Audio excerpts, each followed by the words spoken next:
Good morning बच्चों। देखो बच्चों, अपनी जियोग्राफी की सेकंड बुक जो है उसमें फर्स्ट चैप्टर कंप्लीट हो चुका है।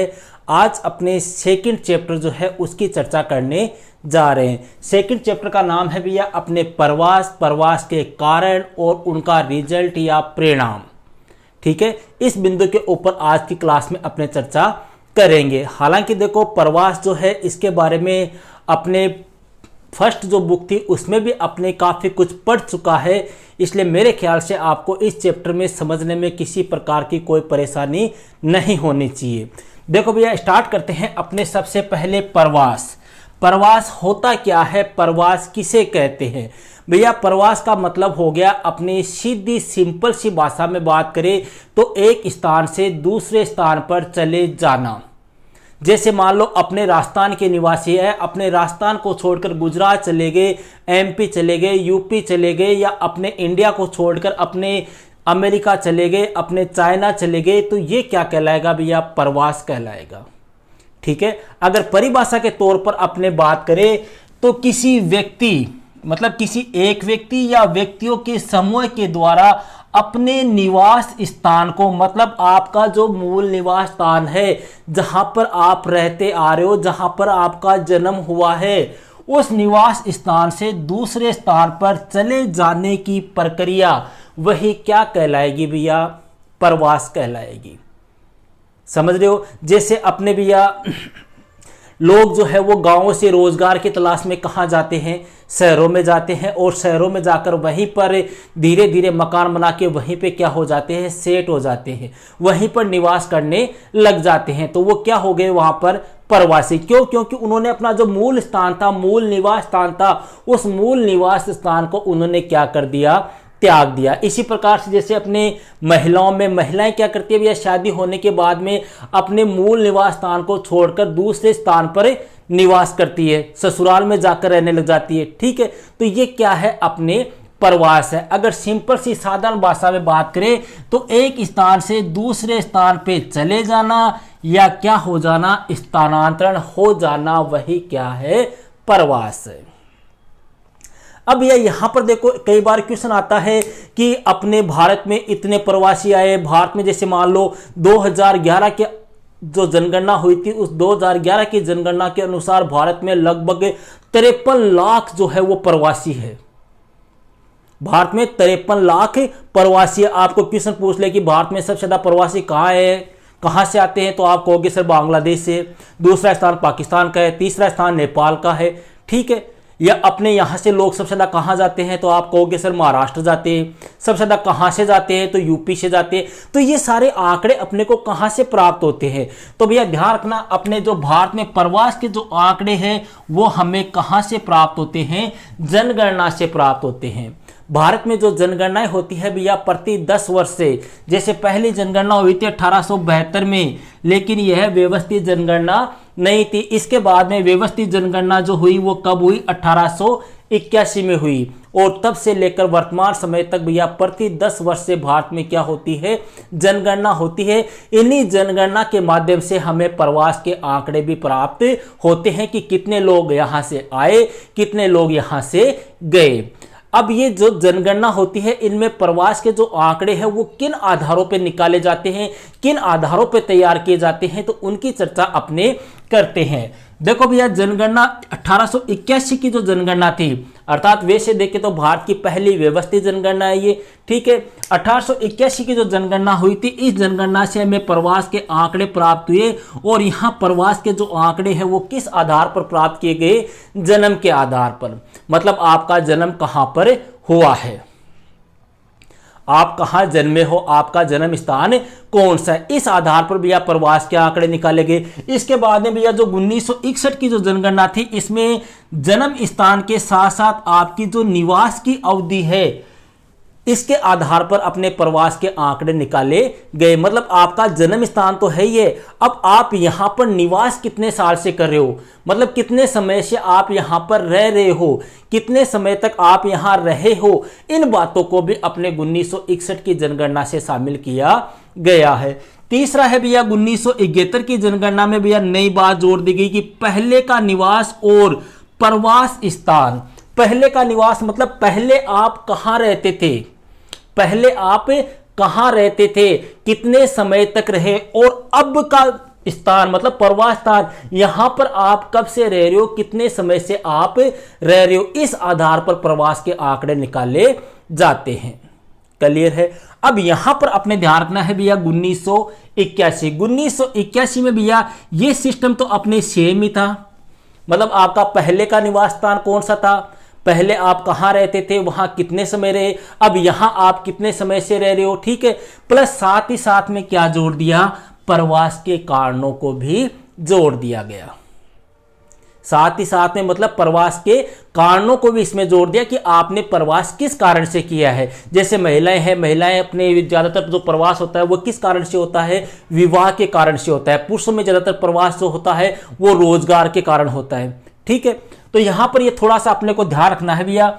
अब देखो आगे, भारत की जनगणना में प्रवास की गणना 2 आधारों पर की जाती है, मतलब जो भारत की जो जनगणनाएं होती है भैया उसमें जो प्रवास के जो आंकड़े निकाले जाते हैं वो 2 आधारों पर निकाले जाते हैं। 2 आधार कौन से हैं, पहला है भैया आपका जन्म स्थान और दूसरा है आपका निवास का स्थान। जन्म स्थान, यदि जन्म स्थान गणना स्थान से क्या हो, भिन्न हो, यदि जन्म स्थान मतलब जैसे मान लो आपका जन्म तो हो रहा है भारत में और जैसे मान लो राजस्थान में, ठीक है, और गणना स्थान अलग हो गया, या जैसे जन्म तो हो रहा है भारत में और गणना स्थान कोई अलग हो गया, ठीक है, या आपका जन्म स्थान तो है जैसे मान लो यूपी और आपका गणना स्थल आ रहा है एमपी, ठीक है। तो पहले आंकड़े तो हो गए किस आधार पे, जन्म के स्थान पर। यदि जन्म स्थान गणना स्थान से क्या हो, भिन्न हो, तो उनको अपने क्या कहेंगे भैया, जीवन पर्यंत परिवासी कहेंगे। 2 आधार ध्यान रखना, जन्म स्थान और निवास का स्थान, 2 आधारों पे अपने प्रवास के आंकड़े निकाले जाते हैं। क्लियर है इतनी बात। अब यहां पे देखना भैया, यदि आपका जन्म स्थान जैसे मान लो आपका जन्म स्थान जैसे मान लो अपने राजस्थान है, गणना स्थान से भिन्न हो, अब यहां पर गणना स्थान है भैया, यहां पर गणना हो रही है, इससे ये भिन्न हुआ या नहीं हुआ, अगर ऐसी कंडीशन हो जाएगी तो आप क्या कहलाओगे, जीवन पर्यंत प्रवासी कहलाएंगे। दूसरा है भैया निवास का स्थान, निवास स्थान पिछले निवास से क्या हो, भिन्न हो, निवास स्थान पिछले निवास से क्या हो, भिन्न हो। तो ये 2 ऐसे आधार है भैया जिनके आधार पर अपने भारत में प्रवास की गणना की जाती है। कौन कौन से, एक तो जन्म स्थान और दूसरा आपका निवास स्थान। क्लियर है। अब बात करते हैं भैया प्रवास की धाराएं या प्रवास के प्रकार। देखो भैया प्रवास की धाराएं या प्रकार में अपने प्रवास जो है वो मुख्य रूप से 2 प्रकार का होता है। एक तो होता है आंतरिक प्रवास और दूसरा होता है अंतर्राष्ट्रीय प्रवास। आंतरिक प्रवास का मतलब देश की सीमाओं के अंदर ही प्रवास, देश की सीमाओं के अंदर ही, जैसे एक राज्य से दूसरे राज्य में चले जाना, दूसरे से तीसरे में चले जाना, एक गांव से दूसरे गांव में, एक गांव से दूसरे शहर में, एक शहर से दूसरे शहर में, एक नगर से एक गांव में या गांव से नगर में, इस प्रकार का प्रवास। ठीक है। दूसरा होता है भैया अंतर्राष्ट्रीय प्रवास, मतलब एक देश से दूसरे देश में। इनकी अपने डिटेल से बात करते हैं। देखो सबसे पहला जो प्रवास का प्रकार आ रहा है भैया वो है आंतरिक प्रवास। आंतरिक प्रवास का मतलब देश के एक भाग से दूसरे भाग में, कहने का मतलब हो गया देश की सीमा के अंदर ही। जैसे भैया ये आपका भारत है, यहां आप राजस्थान में रह रहे हो, राजस्थान से आप भैया रोजगार की तलाश में महाराष्ट्र आ गए, ठीक है, या आप महाराष्ट्र में रह रहे हो, रोजगार की तलाश में आप दिल्ली आ गए, तो यह कैसा प्रवास हो गया, आंतरिक प्रवास। अब ये आंतरिक प्रवास जो है ये भी भैया अपने कितने प्रकार का होता है, 2 प्रकार का होता है। एक तो होता है अंतरराज्यीय प्रवास और दूसरा होता है अंतरराज्यीय प्रवास। एक तो अंतरराज्यीय प्रवास, अंतरराज्यीय का प्रवास का मतलब एक ही राज्य में एक स्थान से दूसरे स्थान पे। जैसे भैया ये अपना राजस्थान है, राजस्थान में हम यहाँ जयपुर में रह रहे हैं, ठीक है, जयपुर से हम कोटा चले गए, या कोटा से हम मान लो डूंगरपुर चले गए, डूंगरपुर से मान लो हम उदयपुर रहने चले गए। इस प्रकार का जो प्रवास होगा वो तो होगा अंतर्राज्यीय प्रवास, मतलब एक ही राज्य की सीमाओं के भीतर। और दूसरा होता है भैया अंतर्राज्यीय प्रवास, मतलब एक राज्य से दूसरे राज्य में, मतलब ये अपना देश हो गया, यहां से राजस्थान से महाराष्ट्र, या राजस्थान से दिल्ली चले गए, या राजस्थान से यूपी चले गए, तो यह कैसा होगा अपने अंतर्राज्यीय प्रवास। क्लियर है। अब जो आंतरिक प्रवास होता है भैया, इस आंतरिक प्रवास की अपने 4 धाराएं हैं। ये 4 प्रकार से अपने आंतरिक प्रवास होता है। मुख्य रूप से देखो, पहला जो होता है वो तो होता है गांवों से गांवों की ओर, मतलब एक गांव से दूसरे गांव की ओर। जैसे अपने महिलाओं में भैया जो विवाह वगैरह शादी वगैरह होती है, तो महिलाएं एक गांव से दूसरे गांव में जाती है। यह इस प्रकार का प्रवास जो है वो महिलाओं में ज्यादा होता है। दूसरा भैया अपने गांवों से नगरों की ओर, ठीक है, गांवों से नगरों की ओर, मतलब रोजगार की तलाश में, शिक्षा की, चिकित्सा की तलाश में, अपने मान लो एजुकेशन की तलाश में, या भौतिक सुख सुविधाओं की तलाश में गांव के लोग जो है वो कहां जाकर निवास करते हैं, नगरों में। या फिर भैया नगरों से गांवों की ओर, नगरों से गांवों की ओर कब होगा भैया, जैसे आपने अभी देखा होगा कोरोना एक महामारी आई थी, इस समय जो लोग नगरों में निवास कर रहे थे वो नगरों को छोड़कर अपने गांवों में जाकर रहने लग गए। क्यों? क्योंकि वहां पर बीमारी का माहौल थोड़ा कम था, बीमारियां वहां पर कम थी, प्रदूषण वहां पर कम था, वहां पर स्वच्छ वातावरण आपको प्राप्त हो रहा था, खुला आसमान आपको प्राप्त हो रहा था। ठीक है, तो इस प्रकार की, या कोई प्राकृतिक आपदा आ जाए, या कोई अपने युद्ध घटना वगैरह हो जाए, हिंसा वगैरह हो जाए, तब इस प्रकार का प्रवास होता है। और एक है भैया नगरों से नगरों की ओर, मतलब एक नगर से दूसरे नगर की ओर। तो आंतरिक प्रवास जो है इसकी कितनी धाराएं हैं? 4 धाराएं हैं। गांव से गांवों की ओर, गांव से नगरों की ओर, नगरों से गांवों की ओर, नगरों से नगरों की ओर। और आंतरिक प्रवास जो है वो कितने प्रकार का होता है? 2 प्रकार का होता है। अंतर्राज्यीय प्रवास का मतलब एक ही राज्य की सीमाओं के भीतर, और अंतर्राज्य का मतलब एक राज्य से दूसरे राज्य में जाना। क्लियर है। दूसरा आता है भैया अपने अंतर्राष्ट्रीय प्रवास। अंतर्राष्ट्रीय सीधा सा आप समझ गए होंगे, सिंपल सी बात है, एक राष्ट्र से दूसरे राष्ट्र के मध्य। जैसे भैया अपने भारत के लोग हैं, भारत के लोग कमाने के लिए कोई दूसरे देश में, कोई सऊदी अरब जा रहा है, कोई कुवैत जा रहा है, कोई अपने मान लो अपने इराक जा रहा है, कोई ईरान जा रहा है, कोई अमेरिका जा रहा है, कोई सिंगापुर जा रहा है, तो इस प्रकार का प्रवास क्या हो गया अपने अंतर्राष्ट्रीय प्रवास। ठीक है, तो देखो यहां पर भैया एक राष्ट्र से दूसरे राष्ट्र में जो प्रवास होता है उसे क्या कहते हैं? अपने अंतर्राष्ट्रीय प्रवास कहते हैं। यह भी भैया अपने कितने प्रकार का होता है?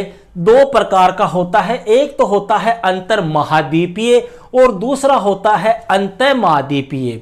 अब अंतर महाद्वीपीय प्रवास क्या है भैया? एक ही महाद्वीप से दूसरे महाद्वीप के देशों में जो प्रवास होता है उसे क्या कहते हैं? अंतर महाद्वीपीय प्रवास। मतलब एक महाद्वीप, जैसे अपना महाद्वीप हो गया भैया कौन सा? एशिया महाद्वीप।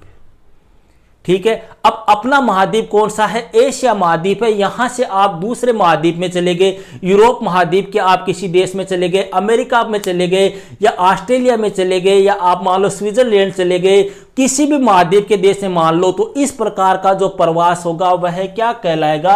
अंतर महाद्वीपीय। मतलब एक महाद्वीप के देश से दूसरे महाद्वीप के देश के मध्य चले जाना। दूसरा है भैया अंतः महाद्वीपीय प्रवास। अंतर महाद्वीपीय प्रवास कौन सा होगा? एक ही महाद्वीप के देशों के मध्य, एक ही महाद्वीप के देशों के मध्य। जैसे अपना महाद्वीप कौन सा है भैया? एशिया है। एशिया महाद्वीप में अपने जैसे भारत भी आता है, आपके चीन भी आता है, बांग्लादेश है, पाकिस्तान वगैरह जो भी है, यहां पर आप मान लो एशिया महाद्वीप के एक देश से दूसरे में जा रहे हो, दूसरे से आप तीसरे में जा रहे हो, चीन से आप भारत जा रहे हो, भारत से बांग्लादेश है, बांग्लादेश के लोग भारत में आ रहे हैं। तो इस प्रकार का जो प्रवास होता है वह क्या कहलाएगा? अंतर महाद्वीपीय प्रवास कहलाएगा। मतलब एक ही महाद्वीप के देशों के मध्य अगर प्रवास हो रहा है तो वह अंतर महाद्वीपीय, और एक महाद्वीप से दूसरे महाद्वीप के देशों के मध्य अगर प्रवास हो रहा है तो वह कहलाएगा अंतर महाद्वीपीय। अब देखो भैया अपने 2011 की जो जनगणना थी उस जनगणना के अनुसार भारत में कितने प्रवासी आए? 53 लाख प्रवासी आए। 53 लाख प्रवासियों का भारत में क्या हुआ? आगमन हुआ और इन 53 लाख में से 88.9% जो है वो कौन से हैं, अपने पड़ोसी देशों से आए हुए हैं। अपने पड़ोसी देश जैसे मान लो पाकिस्तान है, अफगानिस्तान है, बांग्लादेश है, म्यांमार है, अपने श्रीलंका है, अपने भूटान है, इधर से आए हुए प्रवासी है भैया कितने, 88.9%। अब यहां पर एक क्वेश्चन आता है कई बार कि भारत में सबसे ज्यादा प्रवासी जो है वो कौन से देश से आते हैं, तो ध्यान रखना भैया भारत में सबसे ज्यादा जो प्रवासी है वो कहां से है, अपने बांग्लादेश से 51.2%। सेकेंड स्थान है भैया पाकिस्तान 17.1% और थर्ड स्थान है भैया अपने नेपाल का कितने प्रतिशत, 15.1%। क्लियर है। अगला पॉइंट है भैया अपने प्रवास में स्थानिक विभिन्नता। यहां पर सिर्फ आपको दो बातों का ध्यान रखना है, एक तो आप्रवास, एक होता है भैया उत्प्रवास। आप्रवास और उत्प्रवास देखो हालांकि मेरा समझाया हुआ है। आप्रवास का मतलब या किसी स्थान से दूसरे स्थान पर आना, समझ रहे हो, आना वो तो क्या होगा आप्रवास, और जाना होगा भैया उसे कहेंगे अपने उत्प्रवास। जैसे मान लो अपने ये कोई जगह है, जैसे मान लो ये अपने दिल्ली है भैया, अब यहां से आप दिल्ली आ रहे हो, यहां से आप दिल्ली आ रहे हो, इस स्थान से यहां पर आप प्रवास के लिए क्या कर रहे हो, आ रहे हो, तो वो क्या हो गया भैया आप्रवास, ठीक है। और अगर यहां से आप जा रहे हो तो वो क्या हो गया आपका उत्प्रवास। तो सीधा सा ध्यान रखो, आना आप्रवास, जाना उत्प्रवास। मतलब जिस स्थान पर आप आ रहे हो वह आप्रवास और जिस स्थान से आप जा रहे हो वह क्या होगा उत्प्रवास। अब यहां पर देखो भैया भारत में सबसे ज्यादा जो प्रवासी है वो कहां आते हैं, ये क्वेश्चन पूछाता है कई बार। तो पहला स्थान जो है वो किसका है, महाराष्ट्र का, दूसरा स्थान दिल्ली का और तीसरा स्थान है आपके गुजरात का, चौथा स्थान है आपके हरियाणा का। लेकिन आपको इतना ध्यान नहीं रखिए, सिर्फ ये आपको ध्यान रखना है कि भारत में सबसे ज्यादा अप्रवासी कहां आते हैं, सबसे ज्यादा प्रवासी लोग कहां आते हैं, तो महाराष्ट्र में भैया। सबसे ज्यादा उत्प्रवास कहां से होता है, सबसे ज्यादा उत्प्रवास मतलब जहां से चले जाते हैं, जहां पे आ रहे हैं वो तो क्या हो गया आप्रवास, जहां से जा रहे हैं वो क्या हो गया उत्प्रवास। तो सबसे ज्यादा उत्प्रवास कहां से होता है, तो भैया आपको ध्यान रखना है कौन सा स्टेट है, उत्तर प्रदेश। उत्तर प्रदेश है, अपने बिहार है, अपने एमपी है, ये ऐसे राज्य है भैया जहां से सबसे ज्यादा अपने उत्प्रवास होता है।